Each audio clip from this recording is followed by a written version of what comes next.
Well, good morning, everybody. Mark Finan here in the Home Weather Office on this Tuesday morning. It is now the 30th day of July, 2024. This is the morning briefing coming to you from the Home Weather Office. And we're going to update the fire situation going on, the park fire, as well as talk about some weather as well. A lot of things to get through. Overall weather looks like it's going to be another mild day with temperatures reaching the mid-90s in the valley. A little bit warmer than yesterday, but pretty close to average for this time of year. A pretty comfortable day as we begin to round out this month of July. Even though we have had some cooler weather lately, it is still going to go down as the hottest month we've ever seen. There's really nothing that can happen the next couple of days that's going to change that.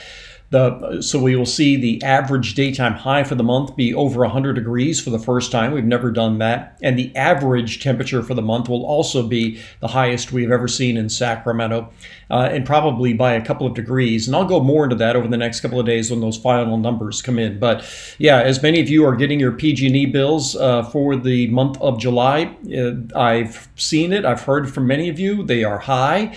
And I haven't gotten mine yet. I'm waiting to see just how high that might be. But yeah, that's why. And also, that does contribute to the fire danger we've been seeing.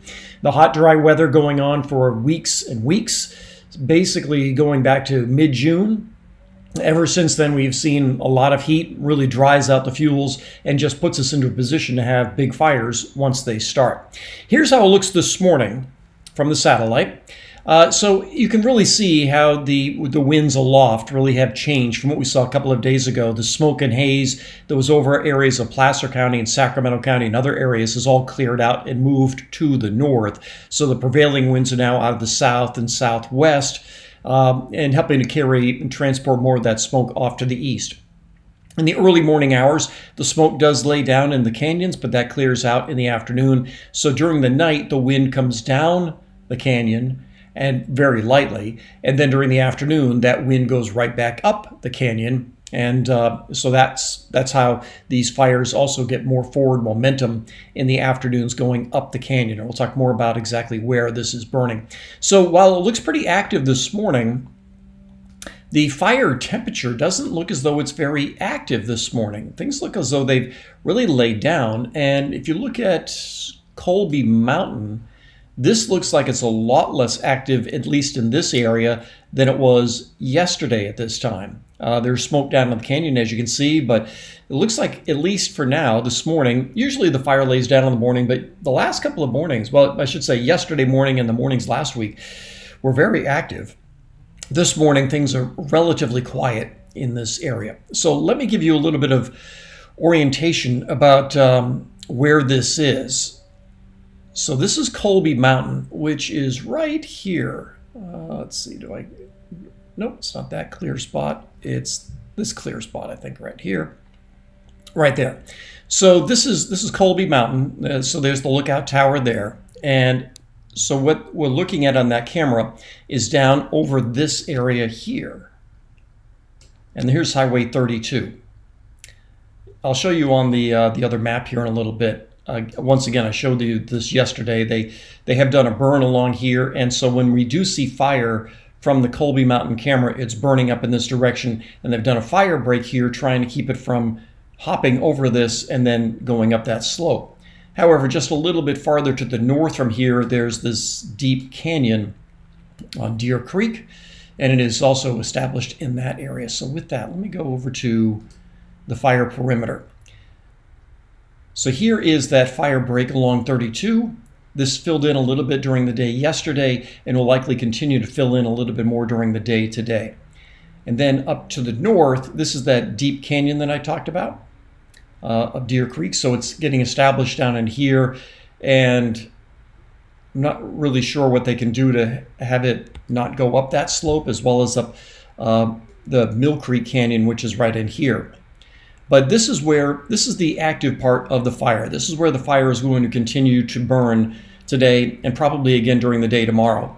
The good news that we got yesterday was that Paradise and Magalia, the evacuation warnings were lifted. That happened around 11:30 yesterday. So with this part of the fire really being tamed, that they felt comfortable enough to say, Paradise, this isn't coming your way. which is great news. And there is still some fire activity on the north side as well. Let me go to this one. So this is from Cal Topo. This is a site I talked about the other day.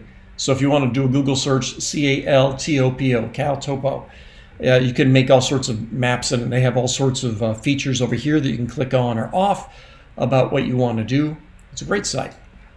So what this is, it's not just the fire perimeter, but this indicates where the satellite is picking up hot spots. So you can see where the fire is burning. So this is that area along 32.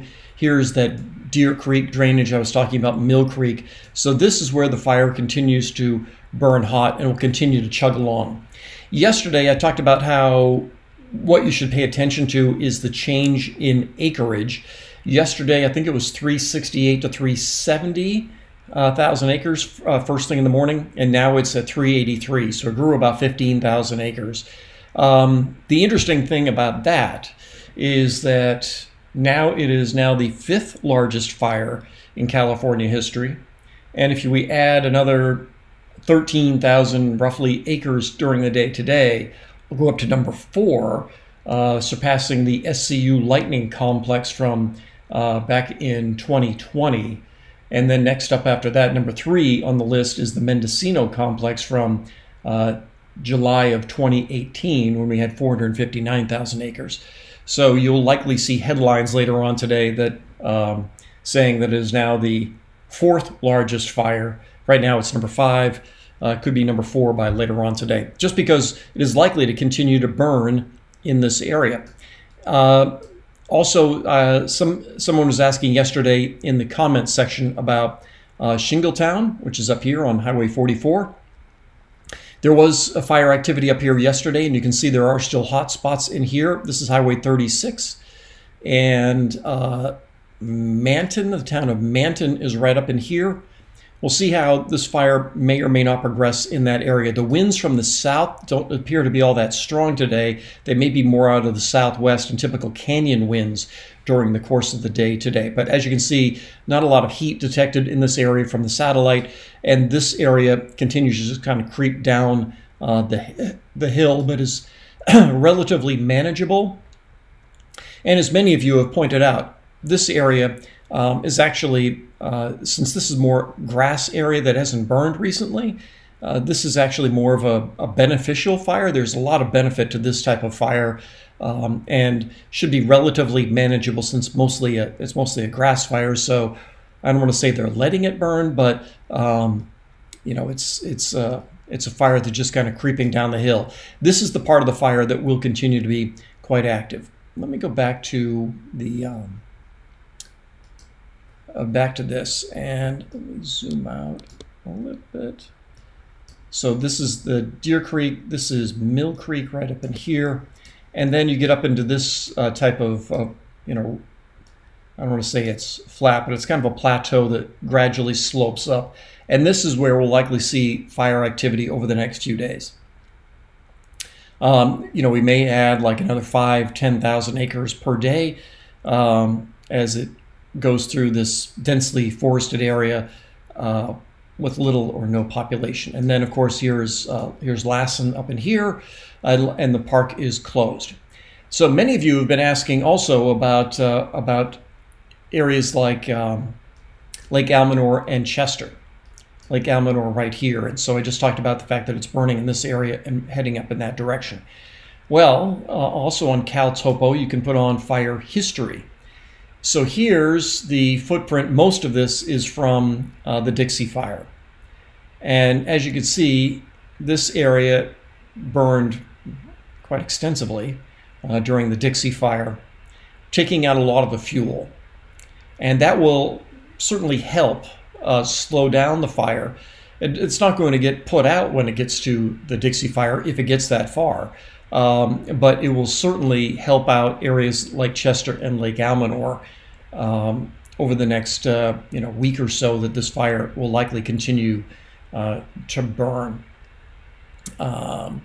So I think that's about everything I've got for you on the fire. The good thing is that, as I mentioned, areas like Paradise and Magalia Now in the clear, you can clearly see where the fire is burning, where it's heading, and it's going to continue to get pushed along by the canyon winds over the next couple of days. Let's take a look at the, make sure I'm on the most recent run here. Just take a look at the weather for the next couple of days. Little trough going by is going to help things out a little bit as we go through. Well, actually, it was helping more yesterday. As it goes by, little ridge builds in. That's why temperatures will be warming. During the day on Thursday, we could see temperatures up around 100, 102 or so. Something like that Thursday, likely. And then on Friday, this will be very interesting. Notice how the winds aloft turn more southeasterly, typical monsoon flow. We will probably see more clouds come our way on Friday and into Saturday morning right here. We'll probably see Sierra thunderstorms Friday, Saturday. I'll detail more on that in the next couple of days. But we could definitely see more cloud cover on Friday. I think it's too optimistic to hope that we would get a beneficial rain on the park fire. But there may be some showers on Friday afternoon and evening closer to areas like Tahoe and Reno. But again, that's a detail that we'll have to sort out over the next couple of days, exactly where we may see that. And then after that goes by, a little trough off the coast helps us out slightly, but then into early next week, this is probably good enough to keep temperatures around 100 degrees as we get into that early part of August. So, as I mentioned, a lot to get through during the course of the day today. It does look as though the park fire is going to just kind of continue to move along.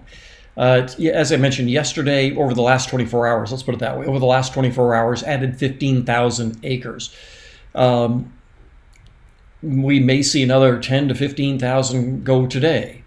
But populated areas like Paradise, Magalia, and certainly Chico are not in the way of that. Whether or not we see it get up towards Shingletown, don't know. Probably not. But again, we'll have to see. Mineral, we'll have to see how the fire progresses that way and what sort of protection they try to do as this fire continues to move along. So I think, again, they're going to try to hold that area along Highway 32 where they can.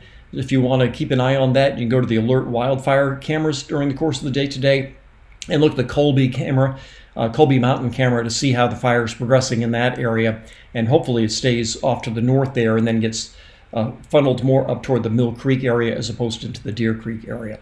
So that's kind of the details of what's going on with the fire. It continues to burn, but now burning away from more of the populated areas and puts up a lot of smoke. I heard from many of you, for folks in Idaho and Montana getting some of this smoke. So that's everything I've got for you this morning on this Tuesday morning. Hey, make it a great day. I'll talk with you later.